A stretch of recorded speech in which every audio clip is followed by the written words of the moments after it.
I, han, we, con, you, jin, you, jin, she, jen. Tene nti gwasame, ngajin odi, ka Thok Nath ken Thok English. Ta danan gwar ka ngwa kaja. Shade, ko odi, micho I gwadam, lundu hen. I, hen. We, con. You, jin. You, jin. She, jen. F me shunga ka gwat. Female, ala ngot. M me shunga ka gwat. Male, ala wood. Enono. Wukon go nyam gwazame, nijadodien. Neme shali you. P ala me plural, lonungode, yen. You, yen. He, lurni, jen. They, lurni, ken. They, ken. Anyo gwazame, you, yen. He, jen. They, ken. Ukon ka wunyam, ka do badana de kon ngwane, de kon ka ngaik keja. Ukon ka mudadiana me. Te kon ka de bukon ka ngaik.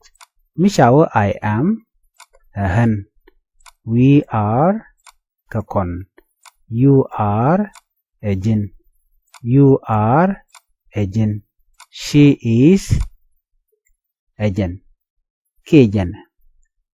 She me roje ke kui shek ke kui nyal. Benyok kami loje jenyok. Ban kulu wunyam. Mishawo I am, a hen. We are, ka kon. You are, a jin. You are, a jin. She is, jene.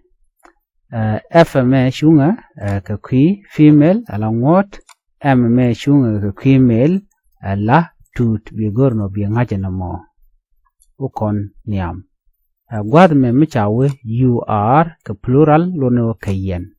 You are kayen. E is jene. E is jene. They are kenke. They are kenke. Benyok nyok bechuk loidu kaduam ngwa. You are kayen. He is jene. They are kenke. Banwe nyam nyok kengij andadien made kona ngach. Gwadame chana jenen. I, and they, can. You, jin. She, jen. You, yen. Kebni chiangano michalele P ala lune plural. Michalele gwadame F lune female. Female jen. Chikon ladunungu raja ka kui ngot ka. Ki ngot. Dere ngajana mo.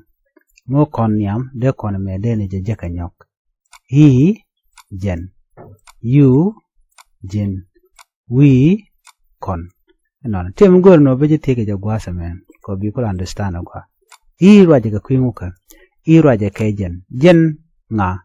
Wood, dol. La he raja ka kui wood ka. Ki kui dol. Misha we you. Dodongu, jin. La M me. Chunga kuyunka chunga kuy melka la tut.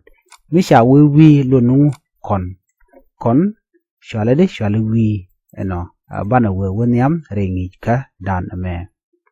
Gwada me te kon keti shwal ke phrase te bukon ka ngay gwada me. Mishi wenene. I am a teacher. Ahen ngich. I am a teacher ahen ngich. We are teachers. Ka kon ngich. We are teachers. Ka kon ngich. You are a teacher. A jin ngich. You are a teacher. A jin ngich. You are a teacher. A jin ngich. You are a teacher. A jin ngich. She is a teacher.